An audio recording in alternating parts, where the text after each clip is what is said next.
22:1.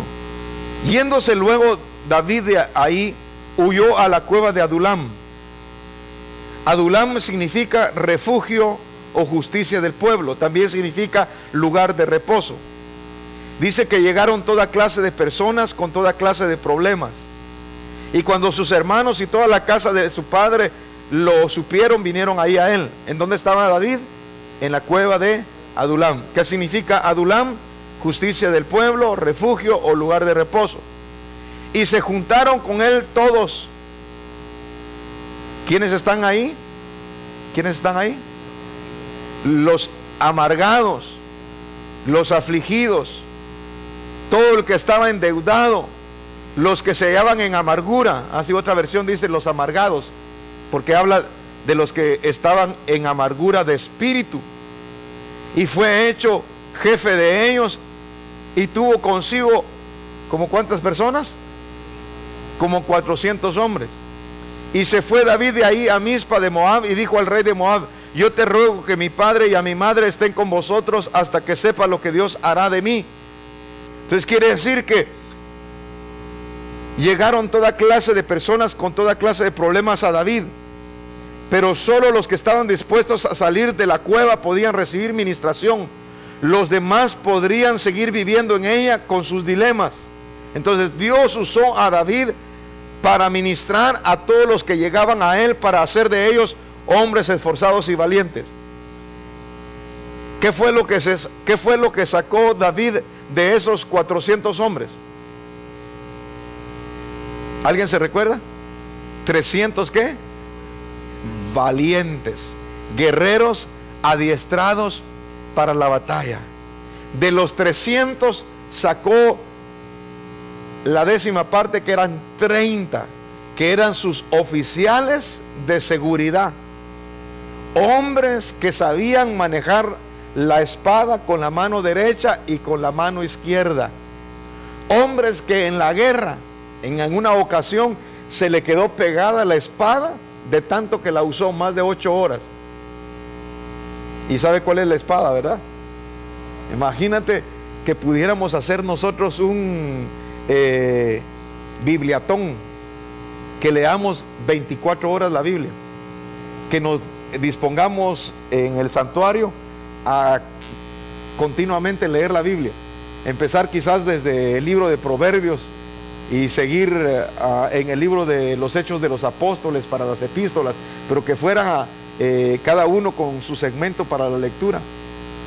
Imagínense qué bendición. ¿Por qué era importante la lectura de la palabra? La lectura de la palabra era importante para renovar el espíritu de la mente.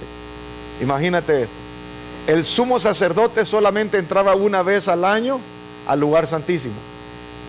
Si estaba en pecado, ¿qué era lo que pasaba? Ishkamik, moría. Entonces vamos a usar el pizarrón como el velo. Este velo era una cortina gruesísima y no tenía división, era de una sola pieza, era gruesa como una pared. Aquí estamos nosotros en el lugar santo, del otro lado es el lugar santísimo. ¿Cómo hacía él para pasar del otro lado? Tenía que pasar de una manera espiritual, de una manera física, en la cual aún podía hasta traspasar ese velo, de lo bien que estaba con Dios. ¿Cómo entró Jesucristo a la casa donde estaban los discípulos asustados? Traspasó la pared. Traspasó la pared y le dijo: paz a vosotros. Imagínate cómo puedes llegar a dominar la masa. No la masa corporal, ¿verdad? Pero tu cuerpo, ¿cómo puedes dominar materia? Quise decir, ¿cómo puedes dominar materia a masa, a tiempo y a circunstancias? De tal manera que puedes, por ejemplo, en el arrebatamiento, si estamos en el sótano de un edificio, ¿será que vamos a salir por las escaleras a la ruta de incendio? Si estamos en el sótano, ¿qué va a pasar? Atravesamos techo, atravesamos pisos, atravesamos lo que sea. ¿Por qué? Porque vamos a estar exaltados, porque va a haber una transformación aún. El Señor nos va a dar dominio hasta de nuestro cuerpo. Ya la fiera, ya la bestia, ya la carnota, ya quedó muerta. Si lo que nos estorba a nosotros, si mira, si, ¿por qué Dios no te ha llevado? Por la carne, ¿verdad? Por la carnota que está viva. Si te llama la atención, te enojas y crees que el enojo es del espíritu. No, el enojo es de la carne. Si te hacen algo, te molestas. ¿De quién es la molestia? ¿Del espíritu o de la carne? De la carne. Cuando pides tus derechos y cuando demandas razón y circunstancia de algo, ¿quién es el que está brincando? El alma. Por eso es que nosotros tenemos que aniquilar a la vieja naturaleza, al hombre viejo, viciado. Entonces, el sumo sacerdote tenía el compromiso de atravesar esa gran cortina. Era una pared, aunque era de tela, pero una pared gruesa. Y tenía que atravesar esa cortina, y al atravesarla tenía que tener un salvaconducto, y ese salvaconducto era un lazo, pero tenía en los bordes de su vestidura, tenía granadas y almendras que al caminar hacía ruido. No de tilín, tilán, no, nada de eso, sino que había un ritmo en el cual él se movía y sabían que estaba ministrando. Si no se oía el ruido de las campanitas que tenía, de las almendras y de las uvas y de las frutas que tenía, si no se oía esas campanitas, sino que se oía un campanazo, quería decir que aquel ya había morido, ¿verdad? Había muerto. No, ahora escritura y composición está tremendo, ¿verdad? ¿Qué era lo que hacían ellos entonces, los sacerdotes? Jalaban el lazo y lo iban a enterrar entre 4 zopilotes y un hermoso gavilán. Imagínate, ¿qué era lo que hacía él antes de entrar ahí? Sabía que tenía la necesidad de estar preparado. Se preparaba física, mental y espiritualmente. Si tenía un pensamiento malo en ese momento ahí, en el instante, o si se le caía una gota de sudor, hermano, entonces su ropa tenía que ser de seda. La seda no traía calor, así que no había fricción, no había ni siquiera algo inmundo como el sudor para el Señor, imagínense. Y esto, hablando espiritualmente, quiere decir que nosotros no tenemos por qué estar esforzándonos. Ya Cristo hizo la obra. Eso sí, tenemos que tener renovación del espíritu de nuestra mente. Si un pensamiento viene a tu vida, eso es suficiente para conquistar el Espíritu Santo. ¿Qué necesitamos hacer? Renovar el espíritu de nuestra mente. ¿Cómo renovamos el espíritu de nuestra mente? Por medio de la palabra. Entonces, toda la noche él se pasaba leyendo la palabra de Dios, para que ni el sueño, no de dormir, sino el sueño de una fantasía, lo desubicara y fallara delante de Dios. Entonces ya él preparado física, mental y espiritualmente, decía: en tu nombre paso, Señor. Y estaba esa traslación. Imagínense, ese es solo el poder de Dios. Por eso es que no era siempre, era una vez al año. Tenía que prepararse 359, porque son 360 años, días al año en el calendario judío.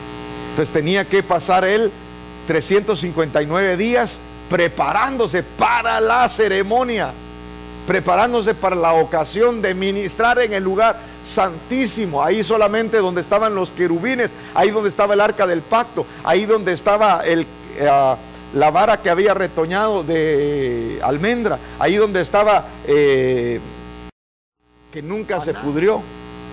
Imagínense lo que contenía eso, la presencia misma, la Shekinah, la presencia misma de Dios. ¿Qué es lo que Dios está preparando de nosotros? Guerreros. Dígale a la persona que está a la par: discipulados, adiestrados con la palabra. Vamos a ser prosperados por la palabra. Nosotros tenemos que tener la palabra como un instructivo, como el arma. Tiempo de David, entonces vinieron todas las personas que estaban con momentos de dificultad. Me dice este joven: me intenté suicidar, pastor. Pero ¿cómo, muchacho? ¿Cómo que te intentaste suicidar? ¿En qué estabas pensando? En los problemas económicos de mi mamá. No le alcanza el sueldo. Más bien ya no tiene sueldo porque perdió el trabajo. No hemos podido pagar la renta. Y yo lo que soy es una carga. Un jovencito de 13 años pensando en suicidarse. Yo le dije: mira, papá, estás comprometiendo a tu familia. Tú sabes cuánto vale un sepelio, tú sabes cuánto vale el trámite que se tiene que hacer. Y luego si van a venir los investigadores, aquí va a venir ciencia forénsica a investigar el crimen, porque va a ser un suicidio, o puede ser homicidio. Van a hacer investigaciones, vas a meter más en problemas a tu mamá. Y me dijo, no había pensado eso, es que la gente cuando que comete locuras no piensa en nada. ¿Usted cree que la gente que peca piensa en las consecuencias del pecado? ¿Usted cree que el joven que anda oliendo cocaína cree que él piensa que algún día va a ser adicto? ¿Usted cree que la gente que tiene una experiencia sexual piensa que va a agarrar SIDA? Él no piensa que va a agarrar SIDA. Y el SIDA sí da. Dígale al discípulo que tiene la par, el SIDA sí da, Dios. Me libré de esta, dice la gente. No, es que Dios es paciente.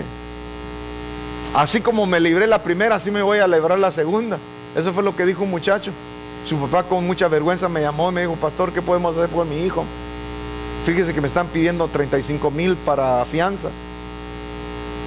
Y el Señor le había pedido una primicia y no sintió en su corazón, fíjese, no sintió en su corazón darlo. Entonces, como no sintió en su corazón darlo, el Señor dijo, bueno, voy a tratar contigo y tu primicia. Y ahí no dijo, a ver si lo puedo, ahí tenía que, porque cuando nos tocan lo que más amamos, hacemos cualquier cosa, pero como a Dios lo tenemos en segundo lugar, entonces ahí no hacemos ningún esfuerzo. ¿Estamos entendiendo eso? David había llegado a un momento de dificultad. Había dificultad porque Saúl lo estaba persiguiendo. ¿Justo o injusto? Pregunto. Injusto. Pero David decía que había despropósito en Dios. De ninguna manera. ¿Qué fue lo que hizo? Se metió en una cueva. No es un lugar apropiado, no es un lugar cómodo, es un lugar alternativo para vivir, pero no es un lugar apropiado para hacerlo. Sin embargo, Dios en medio de esas circunstancias le dio reposo. Trajo a 400 personas, dentro de ellos endeudados, amargados, gente que tenía problemas de diferente orden, porque había aflicción, endeudamiento y amargura. ¿No se le hace que esto es común ahorita en estos momentos? Que hay gente que está afligida, hay gente que está endeudada y hay gente que está amargada. ¿Vamos a hablarle amargura a ellos? No. ¿Vamos a hablarle nosotros de aflicción? Tampoco. ¿Vamos a hablarle nosotros de nuestros problemas? Tampoco. En el mundo tendréis aflicciones, mas confiad, dice la palabra. Yo he vencido al mundo. ¿Se imagina una persona dándole consolación a otra, diciéndole, peor estoy yo que usted?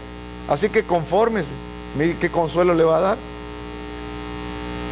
Como de repente el doctor dijo, usted tiene un soplo en el corazón. Y dice la tía, usted nació con problemas de su corazón.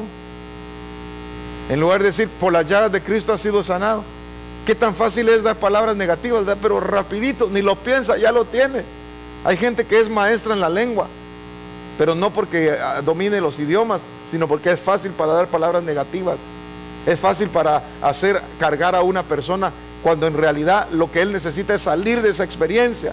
¿Qué fue lo que hizo David? Lo que hizo David fue transformar el corazón de esos hombres que estaban afligidos, esos hombres que estaban endeudados y esos hombres que estaban amargados, y los sacó. La gente que quiere salir va a salir, porque no podemos excusar nosotros por las circunstancias que estamos viviendo.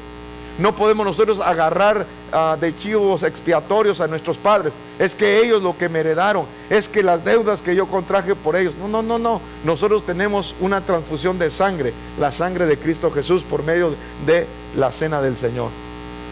¿Cuántos dicen amén?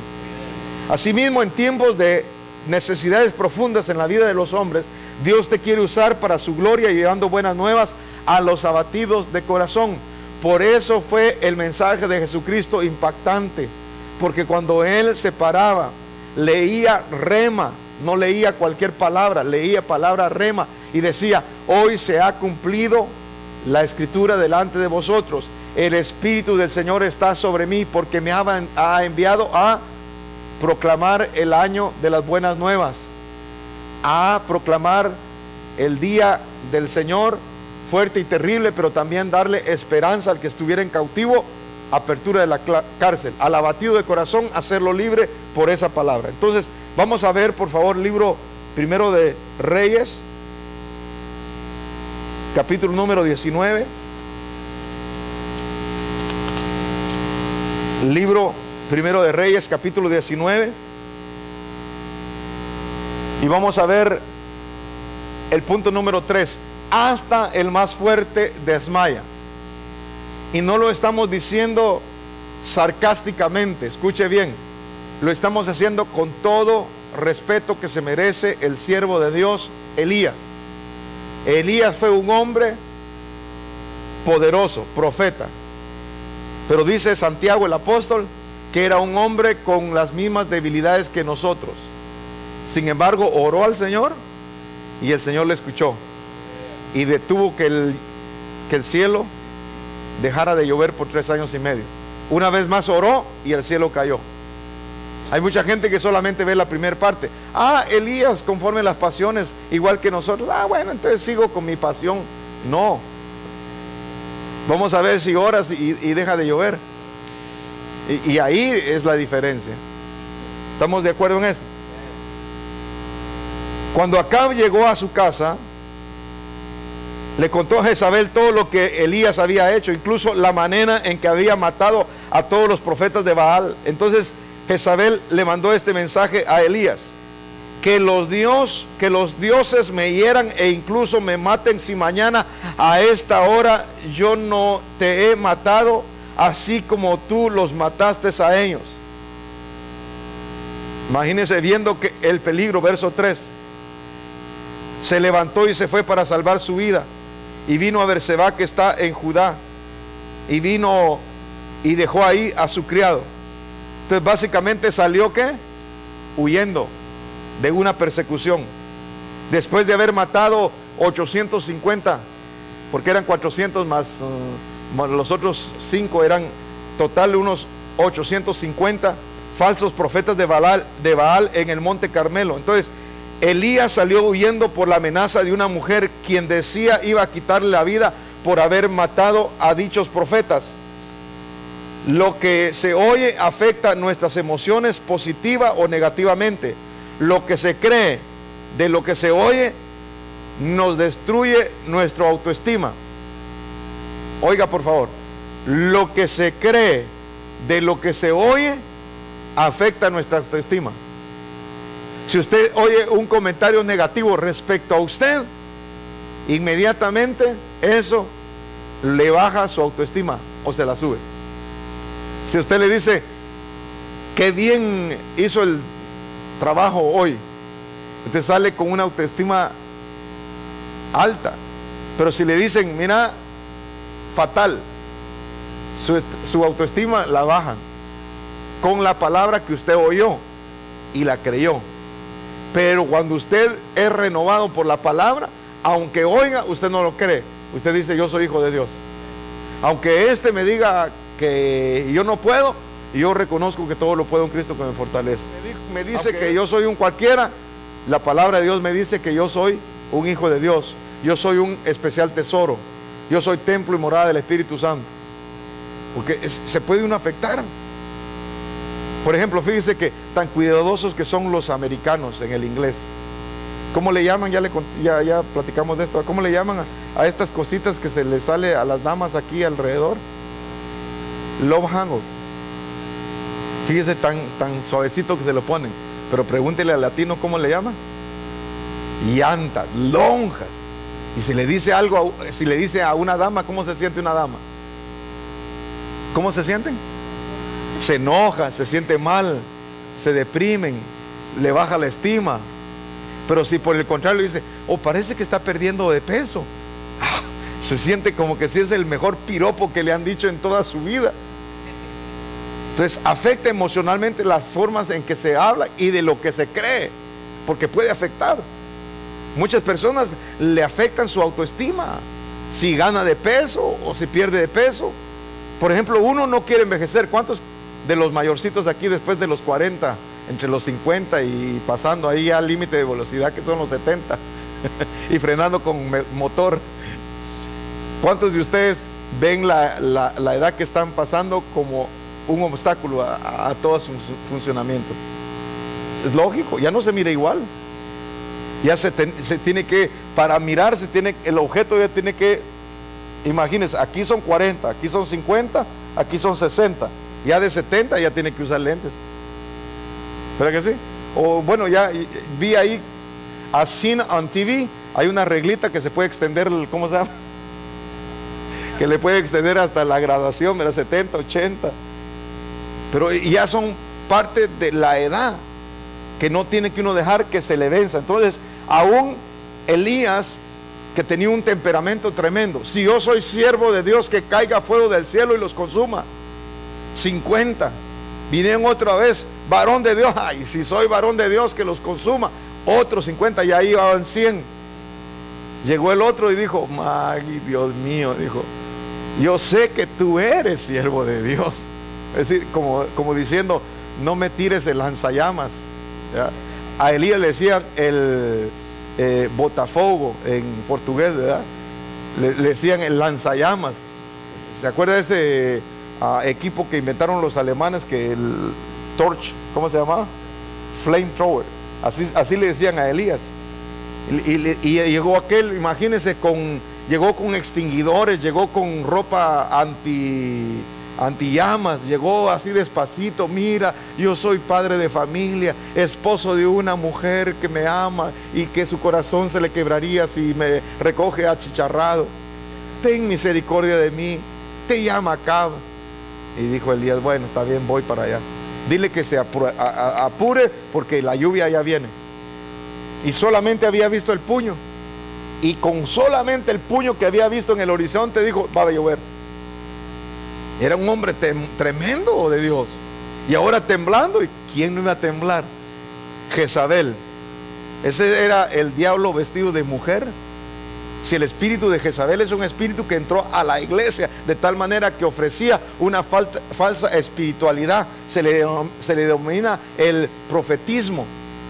De la gente buscando siempre: ay, vino la profeta, ay, vino el profeta, a ver qué me dice, a ver dónde está. Si tráigame harina, tráigame aceite, tráigame una granada, tráigame, pero no de fragmentación, sino de fruto, tráigame todo aquí, vamos a ver qué es lo que Dios dice. No, ¿cómo que vamos a ver lo que Dios dice? Si Dios habla por medio de la palabra. Claro, si viene el espíritu de profecía en medio de la reunión, por eso dice que hay, pues, hermanos, cuando os reunís, que aquí el Señor nos profetice. Y si estamos en un ambiente espiritual de retiro, y si estamos en un ambiente de unidad bajo el Espíritu, ahí el Señor desciende y nos ministra. No es que uno vaya a buscar a ver qué es lo que le dice, a ver qué es lo que uno va a hacer. Eso no es así. Por eso es que se dejó dominar la iglesia de tal manera que el Espíritu o sea, Jezabel aparece 2 veces en la Biblia: en el Antiguo Testamento haciendo masacre, y en el Nuevo Testamento haciendo también masacre dentro de la iglesia. Hay que tener cuidado, porque aún hasta el más fuerte desmaya. Entonces nosotros, dice, si alguno cree estar firme, mire que no caiga. Cuídense, dice. Vamos a ver entonces las aguas del desmayo. Jeremías capítulo 49, verso 23. Jeremías 49 y verso 23. Acerca de Damasco: avergonzadas están Amat y Arfad, porque han oído malas noticias, están desalentadas. Hay ansiedad como el mar que no se puede calmar. La versión del 60 dice: porque oyeron malas nuevas, se derritieron en aguas de desmayo. Entonces, cuando se oyen cosas negativas, viene desaliento, desánimo, desfallecimiento de las fuerzas, privación de sentido. Entonces, las aguas del desmayo son las que traen malas nuevas, malas noticias. Oiga, por favor, el efecto de lo negativo. El efecto de lo negativo dependerá de lo que oímos y creamos. El efecto de lo negativo dependerá del lente con que veamos las cosas. Y número 3, el efecto de lo negativo dependerá del estilo de vida en que vivamos. Si yo tengo un estilo de vida de búsqueda de Dios, no me va a afectar que alguien me diga: Dios no te escucha, porque sé que Él me oye. Y si he fallado, sé que Él también me perdona. Así que no dejo que ningún espíritu de acusación venga a mi mente que me aparte de la comunión con mi Padre, porque sé que Él es misericordioso. Aún si le fallas al Señor, aún si pecas al Señor, no dejes que el enemigo te manipule con un pensamiento de acusación diciendo que tú no mereces. Lógico que nadie merece. Y hay que hablarle al enemigo de la manera en la cual uno le habla, no teniendo diálogos con él, sino decirle sus verdades. Porque a veces el enemigo se disfraza como acusador, y en su acusación te hace que tu conciencia se sienta mal y que te alejes de él. Oh, yo no soy digno. ¿Y quién es digno, pues?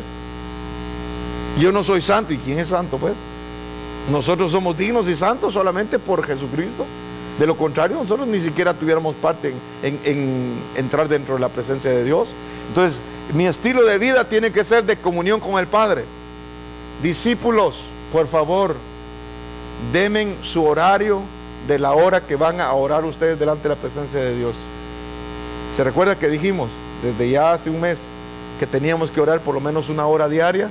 Por favor, deme su horario, en qué tiempo está tomando su hora devocional para orar. Le voy a poner su reloj para activar inmediatamente 5 minutos antes de que se llegue esa hora, para que usted pueda desconectar celular, desconectar cualquier asunto y se encierre en su recámara secreta para que pueda tomar un tiempo a solas con Dios. Casados, pónganse de acuerdo con su esposa para que haya un tiempo de privacidad, que no le lleguen a tocar la puerta, que no le lleven a firmar cheques, que no le digan qué es lo que pasó, que no le lleven reporte, sino que esa hora sea para usted y Dios en lo individual.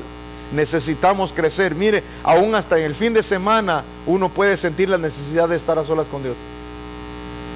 Anoche yo me sorprendí a ver un joven que lo amo mucho, que está pasando por momentos difíciles, y eran como las 6:23 cuando vine. ¿Y cuál fue mi sorpresa de encontrarlo de rodillas aquí en la presencia de Dios, llorando como un baby?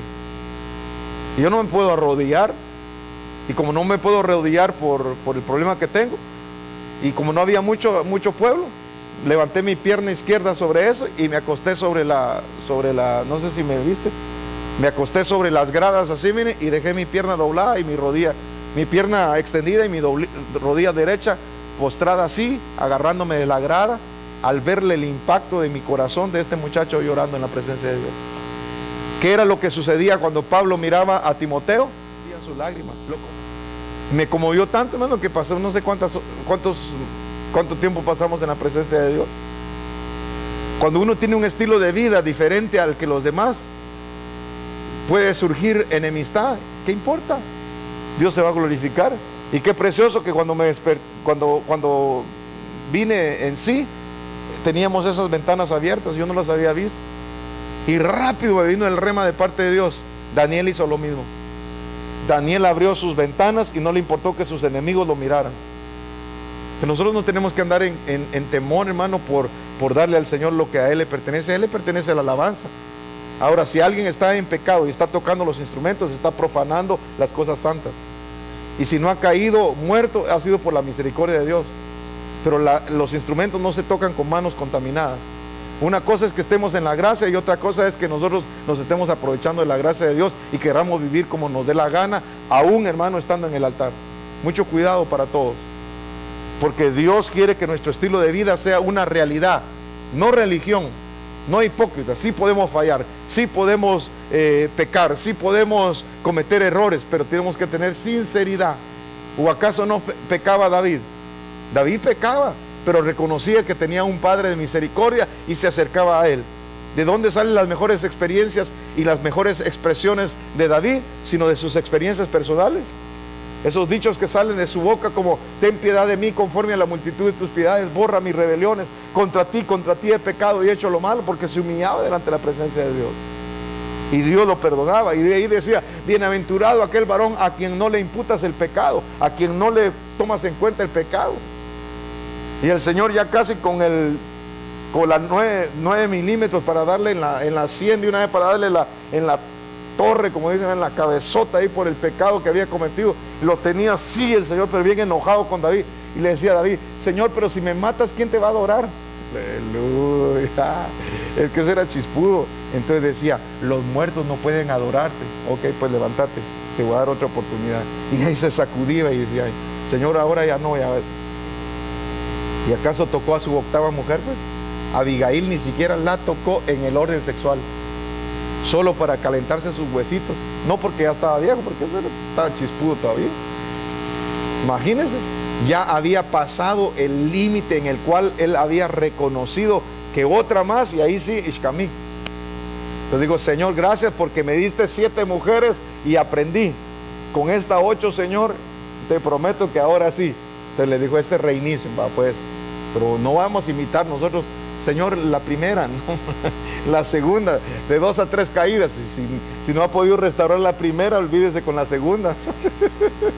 No digo la segunda oportunidad, no la segunda mujer. Vamos, las aguas del desmayo. Guárdate de las malas noticias. Salmo 112, verso 5. Les va bien a los que prestan dinero con generosidad y manejan sus negocios equitativamente.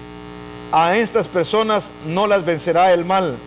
A los rectos se les recordará por mucho tiempo. Ellos no tienen miedo de malas noticias. Confían plenamente en el Señor, en que el Señor los cuidará. ¿Qué es lo que ellos hacen? Dirigir sus negocios equitativamente, prestar con generosidad, sembrar con abundancia, diezmar con disciplina. Todo eso entra dentro de una persona que está administrando su negocio, y ellos no tienen temor de ¿qué cosa? De malas noticias. Entonces debemos dejar de ver o escuchar malas noticias y confiar en las buenas noticias que Dios tiene para nosotros. Una persona, mire, ¿qué tal cómo está en Guate? Le dije yo, solo así, porque esa es a veces la común que uno pregunta, ¿y qué tal cómo está? Y uno le dice, ¿y qué tal cómo está en Guate? ¡Ja! Tremendo, lo sé. Y empezó, hermano. Y le dije, no, ya no siga, le dije. Era un reportero de malas noticias. Empezó desde la A hasta la Z. Y están cobrando y están haciendo. Fíjese que lincharon y metieron. Le dije, miren, ya no me diga nada. Ni ganas me dan de ir a Guate. Y con malas noticias, menos quiero ir a Guatemala. Pero eso sería lo natural. Pero como uno no está atento a las malas noticias, el Señor lo guarda. Y van a ir a Israel. Sí, vamos a Israel. Pero dicen que están poniendo bombas. Sí. Pero están bajo la protección del ángel del Señor. Ya fueron los muchachos en Guatelinda. Por descuido los bajaron, eso es otra cosa, ¿verdad? Pero uno no tiene que descuidarse.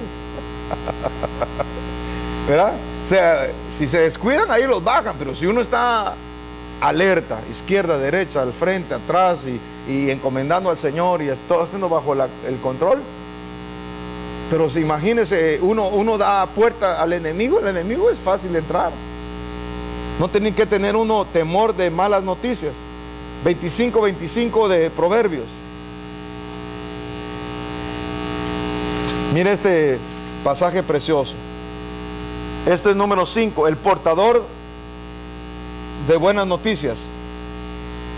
25, y por favor aquí, hermana Mayra, Nehemías 8:10. Hermano Jacob, Salmo 55:22. Hermano Mario, Joel 2:25. Hermano Luis Herrera, Malaquías 4:6. Hermana Sara, Isaías 53:5. Hermano George, Mateo 8:11. Hermano Efraín, Filipenses 4:13. Vamos al 25 de Proverbios. Las buenas noticias que llegan de lejos son como el agua fresca para el que tiene sed. Cuando eres portador de buenas noticias, puedes caer bien o caer mal, dependiendo de la naturaleza de las noticias, si son buenas o son malas. Fuimos creados por Dios y alcanzados por Cristo para traer buenas noticias. Dígale a la persona que está a la par, ve y anúncialas. Ve y anúncialas. Entonces necesitamos nosotros ser portadores de buenas noticias. El portador de buenas noticias, que es el 25, dice: como el agua fría al alma sedienta, Así son las buenas nuevas ¿de dónde? De lejanas tierras. Nehemías 8:10. Entonces la palabra de nuestro Dios está llena de buenas noticias para ti. Sea cual sea la situación, hay buenas noticias para compartir. Mire, ¿por qué estoy recomendando esta Biblia? No tengo comisión en la librería, ni mucho menos en la editorial. Hermano Art, ¿cuántos años tienes de ser cristiano? 31. Quiere decir que esta fue tu primera pacha. Qué precioso. Tiene un tema seleccionado. Por ejemplo, vamos a buscar algún tema seleccionado, hermana Amalia.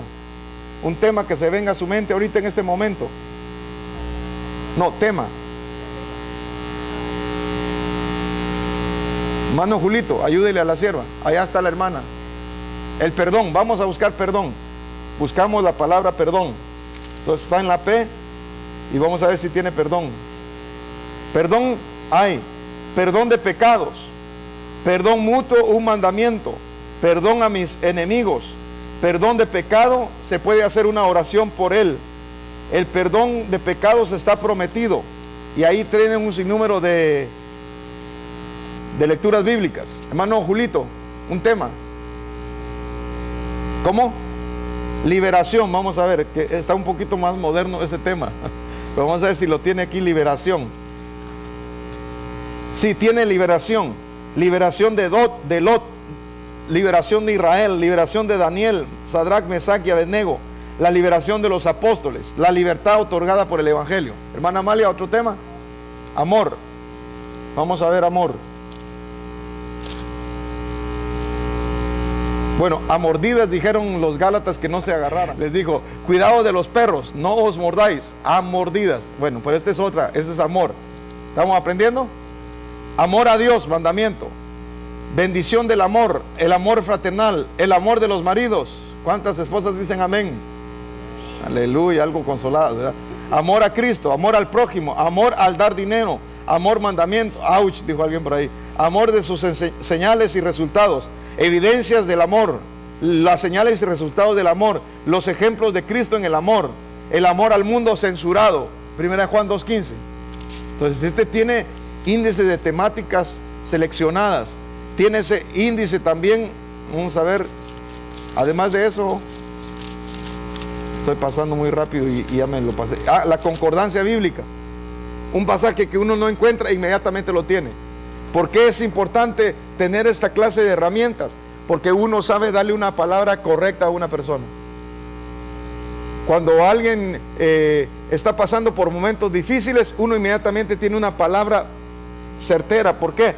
Porque somos portador de noticias. Dígale a la persona que está a la par, tú eres portador de noticias. Bueno, vamos a ver qué es lo que pasa. Una persona viene con depresión, se acerca a la hermana Mayra, le dice, yo me siento deprimida. ¿Qué le dice usted? Vamos a ver dónde está el micrófono para que se lea. Ahí viene el micrófono inalámbrico. Eso. Gracias, amado. Bueno, una vez más, viene una persona con depresión. Ay, pero ¿será que en la concordancia encuentra depresión? No, pues no va a haber, ¿verdad? Tal vez en algunas más modernas van a ver, pero en esta no hay, ¿verdad? Porque esta fue, si el siervo tiene 30 años de ser cristiano y Scofield ya había pasado a la presencia de Dios cuando él vino a Cristo, pues imagínense. Si te sientes en depresión, la palabra, ¿qué es lo que dice? ¿Qué le aconsejas a esa persona? Id, comed grosuras y bebed vino dulce, y enviad porciones a los que no tienen nada preparado, porque día santo es a nuestro Señor. No os entristezcáis, porque el gozo del Señor es vuestra fortaleza. Entonces, ¿qué es lo que dice la palabra? La palabra dice que el gozo del Señor es tu fortaleza. Dígalo todo junto. La palabra del Señor dice que el gozo del Señor es tu fortaleza. Entonces ahí ya traes una figura de lo que significa el vino, qué otra cosa tenía, el mosto, lo que puede ser el aceite. Entonces ya empiezas a ministrar con un pasaje. ¿Cuál fue el pasaje? Nehemías 8:10. Ahora pásale el micrófono por favor al siguiente. 55, aquí lo tienes a la par tuya. Si te sientes caído, ¿Qué es lo que Dios te dice? Salmo 55, 22. La palabra de Dios dice: echa tu ansiedad sobre Yahweh y Él te sostendrá. Él no te permitirá jamás que tus justos tengan temor. Tengan temor. Entonces, en la versión antigua dice: Dios promete que no dejará al justo caído por siempre. Entonces, si te sientes caído, ay no, mire que yo estoy pero todo agüitado, lee el Salmo 55, 22. Reanímate. Yahweh ha prometido no dejar caído al que confía en Él. Échale ganas, levántate. 6 veces caerá el justo y aún a la 7ª el Señor la levantará. La promesa de Dios es para ti y ahí ya lo estás reanimando. Allá al siguiente discípulo. Una persona que está en quiebra, ¿verdad? Creo que es el capítulo 13 y el capítulo 7, ¿verdad? De lo que se hace de bancarrota. Estoy en quiebra, dice. ¿Qué le aconsejas entonces? Joel 2.25. Chispudos pues, discípulos. Joel 2.25 dice: y os restauraré los años que comió la oruga, el saltón, el revoltón y la langosta, mi gran ejército que envié contra vosotros. Entonces, si estás en quiebra, Dios promete devolver lo que la oruga, el saltón, la langosta y ¿qué otra cosa? El revoltón. Devoró, sí. Esas 4 etapas Dios te las traerá. Te restaurará tu posición. Ya no estarás en bancarrota ni en quiebra. Dios te... Todo lo que estos 4 ejércitos te devoraron. Vamos al siguiente. Malaquías 4:6. Si hay problemas en tu familia, mire lo que ha prometido el Señor. Él hará volver el corazón de los padres hacia los hijos y el corazón de los hijos hacia los padres, no sea que venga yo y hiera la tierra con maldición. Ahí está. Aún puedes usar la Biblia para orar. Por ejemplo, tus hijos están fuera de los caminos del Señor. Y tú entonces vienes: Padre, tú has prometido volver el corazón de los padres hacia los hijos. Padre, tú has prometido que el corazón de los hijos los devolverías hacia los padres. Señor, yo te presento a mi nena, o yo te presento a mi varón. Señor, yo te presento a mis nietos. No importa cuál sea la circunstancia, Dios ha prometido enviar el espíritu de Elías a fin de que la tierra no traiga maldición, sino que venga la bendición de parte de Dios. Entonces, si hay una persona en problemas familiares, yo le voy a recetar Malaquías 4:6. Todos estos textos son 2, 4, 6, son 7 textos. Yo los puedo memorizar. Y vamos a tener ejercicios de memorización también para renovar el espíritu de nuestra mente, hermano. Es que la gente dice: es que a mí no se me queda. Reprenda. Es que yo tengo, ya usted sabe la edad. ¿Cuál edad? Matusalén nunca se sintió viejo y tenía como los 900 años, y uno apenas, imagínense, 80 años. Y Caleb dijo: estoy como las mismas fuerzas cuando tenía 40 y estaba cumpliendo 85. Aleluya. Entonces tú con 50, olvídate, sigue empujando la carreta, que largo trecho te falta para llegar a la mitad.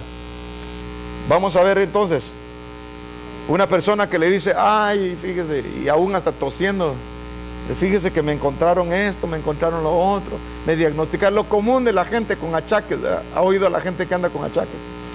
Que me encontraron no sé qué, que el tumor no sé cuánto, que el calcio me subió a no sé dónde, y la osteoporosis y la... Yo nunca oía, no sé si usted se recuerda cuando usted fue pequeño, yo nunca oía a mi abuelita quejarse de algo.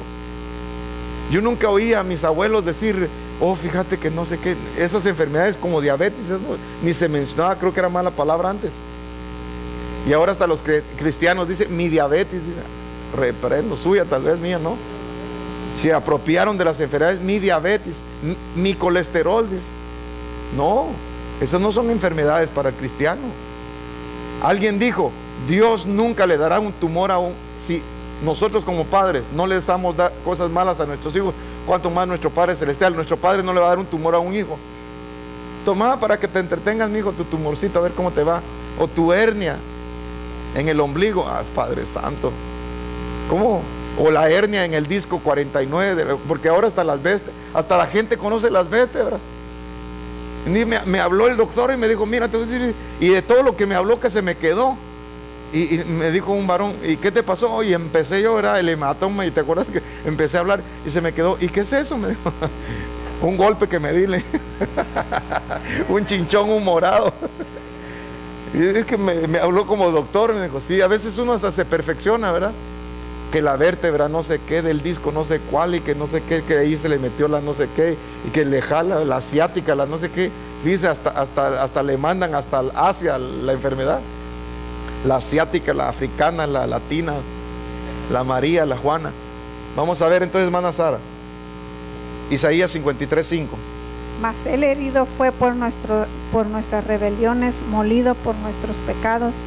El castigo de nuestra paz fue sobre él, y por sus llagas fuimos nosotros curados. Dice, fuimos nosotros curados. Pasado. Ya ha sido comprada mi sanidad. Entonces, si estás enfermo, la palabra dice que por su llaga fuiste sanado. Es devolverle esperanza a una persona enferma. Que pueden estar personas con cáncer, o personas pasando con depresión. La palabra dice que el gozo del Señor es su fortaleza. Personas que están caídas, el Señor ha prometido no dejar al justo caído para siempre. Si está en quiebra, el Señor le dice, le promete devolver lo que la oruga y el saltón devoró. Si hay problemas en familia, dice Malaquías, ha prometido volver el corazón de los padres hacia los hijos. Si estás enfermo, la palabra dice que por su llaga fuiste sanado. A ver lo que dice Mateo 8:11. George, la gente puede decir, soy pecador, ¿verdad? ¿Quién no? Le va a contestar el otro. Pero miren lo que dice la palabra. Yo os digo que vendrán muchos del oriente y del occidente, y se sentarán a la mesa con Abraham, Isaac y Jacob en el reino de los cielos. Sigue. Pero los hijos del reino serán arrojados a las tinieblas de afuera. Ahí será el llanto y el crujir de dientes. Entonces Jesús dijo al centurión, vete, así como has creído, te sea hecho. Y el criado fue sanado en esa misma hora. Entonces, recuérdense que lo primero que el Señor hacía era salvación. Vete, has sido salvo. Y por consiguiente venía la sanidad. Entonces, si alguien ha pecado, abogado tenemos para con el Señor. Ahora, si sientes que no puedes más, vamos aquí con el siervo. Páseselo ahí, por favor. Si sientes que no puedes más, que una persona dice, mire, don Chito, yo ya no la hago.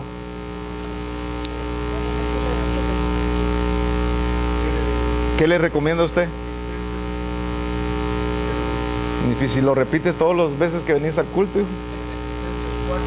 ¿Sí? Filipenses 4:13.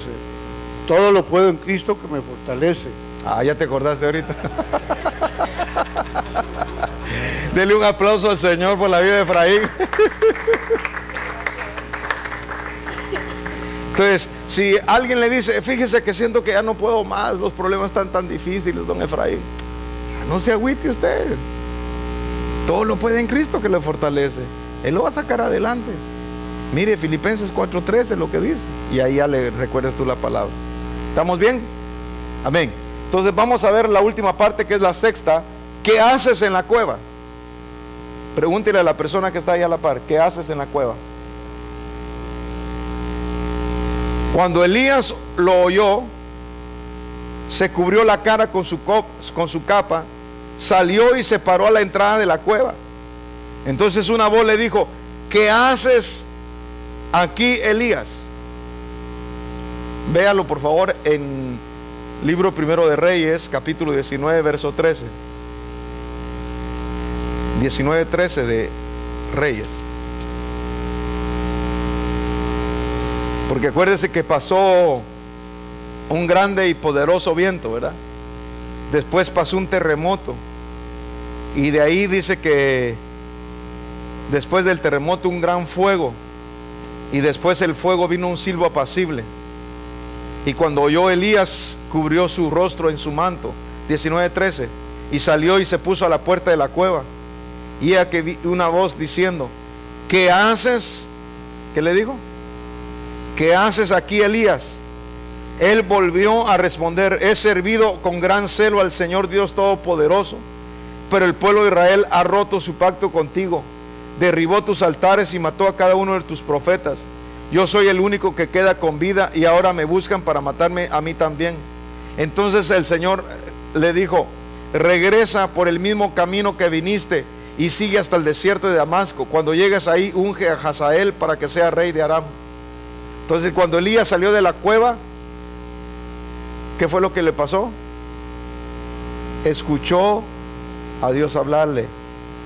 Dios no te va a sacar de la cueva, tú tienes que salir de ella. Mira, Dios ha diseñado el monte Carmelo, no ha diseñado una cueva para ti. Dios no simplemente se va a mover en el terremoto para moverte el andamio o para moverte de la cama. Hay gente que está esperando que venga el grande, como dicen aquí en California, the big one. Es que cuando venga el terremoto, entonces, como me dijo una persona, mire, cuando yo mire el anticristo, cuando yo mire que ya desatan los sellos y cuando yo vea las copas de la ira de Dios, ahí me voy a reconciliarme. Mientras tanto tengo mucha juventud para trabajar. Mire qué tremendo. ¿Sabe usted qué pasó con este muchacho? Murió antes de los 18. O sea, la gente cree que la vida es eterna. La gente cree que merece la felicidad. Dios a nosotros no nos ha prometido que las cosas van a ser fáciles. Dios dijo: en la vida, en el mundo tendréis aflicción, mas confiad, yo he vencido. Entonces Dios no me diseñó a mí para estar en la cueva, Dios me diseñó para que esté yo en el monte Carmelo. Dios nos está esperando afuera. Dice: vuélvete o regresa, que quiere decir vuélvete por el camino donde veniste. En otras palabras le dice: vuélvete por tu camino y llegarás. Sale y pelea tu batalla. Fíjese, Dios no defiende al cobarde, pero sí al valiente que reconoce sus debilidades y refugian en Él. Cuando vienen circunstancias que no puedes más, hay una expresión típica cuando hay problemas: me siento como entre... ¿Qué es la espada? El problema, ¿verdad? ¿Y la pared? Otro problema, ¿verdad? No hay salida, ya no hay solución. Aquí ya llegué. Pero fíjese, la espada puede ser la aflicción y la pared, el Señor de donde estás apoyando. Entonces, si viene un problema, sabes que tú estás apoyándote en la pared que es el Señor. El Señor no te va a permitir que te atraviese la espada. El Señor va a permitir que todas las circunstancias, piensa eso. La espada son las presiones y la pared es el Señor dándote fortaleza. Cuando Elías salió de la cueva, escuchó los planes de Dios y decidió creerle. Solo yo he quedado. ¿Y cuántos habían quedado? ¿Alguien se recuerda cuántos? 7,000 rodillas que no se habían doblado. 7,000 rodillas que no se habían doblado, imagínense. No se habían postrado y él dijo: solo yo queda. Eran 7,001 alma. O sea, Dios tiene remanente. Él pensó que él era el único y habían 7,000. Todavía que hubieran 700 o 70, pero eran 7,000 rodillas. Y él decía: solo yo. ¿No se ha dado cuenta que pensás que solamente tú tienes problemas, ¿verdad? Solo yo, Señor. ¿Y por qué solo yo? ¿Por qué salgo de una y otra y me metes? Si no soy yo, es este. Si no es aquel, es el otro. Si no es el carro, es la lavadora. Si no es la lavadora, es la licuadora que se le quebró el frasco. Si no es esto, es lo otro. Ay, Señor, ¿cuándo voy a salir de eso? Hasta que vayamos con el Señor al cielo. ¿Verdad? En el mundo tendremos aflicciones. ¿Cómo es que salimos adelante? Es confiando en el Señor. Entonces, cuando salió de la cueva, ahí pudo escuchar los planes de Dios y decidió creerlo. Nota que su temor fue que lo mataran. Y fue el único profeta que desde entonces Dios arrebató y no vio muerte. Él tenía temor de que lo mataran y Dios lo libró para que no viera muerte. Y tenía temor. Ahora, todo temor será quitado de nuestra vida si nosotros tomamos la decisión de creerle a Dios. Vete ahora por tu camino y llegarás al objetivo de Dios para tu vida. Sal de las cuevas espirituales. Dios te ha dado la victoria. Inclina tu rostro ahí donde está. Padre, en el nombre de Jesús, oramos a ti, Señor, creyendo en las promesas que tú tienes para nosotros. Que tú nos defenderás, Padre Santo, cuando reconozcamos nuestras debilidades. Que tú has prometido ser nuestro refugio en la tormenta, Padre. Gracias por confiar en ti, Señor. Gracias por darnos esa palabra de esperanza a aquellos que se sienten afligidos, pasando por diferentes circunstancias. Que cada uno, Señor, nos comprometamos a no ver lo negativo, sino que a depender de ti, Padre Celestial. A guardarnos de malas noticias, Padre Celestial, dejando de ver y escuchar malas noticias y confiar en las buenas noticias que tú tienes para nosotros. Padre Celestial, toda mala noticia puede tener un efecto negativo en nuestras vidas, pero nosotros queremos tener buenas nuevas, Padre Santo. Fuimos creados por ti y alcanzados por Cristo.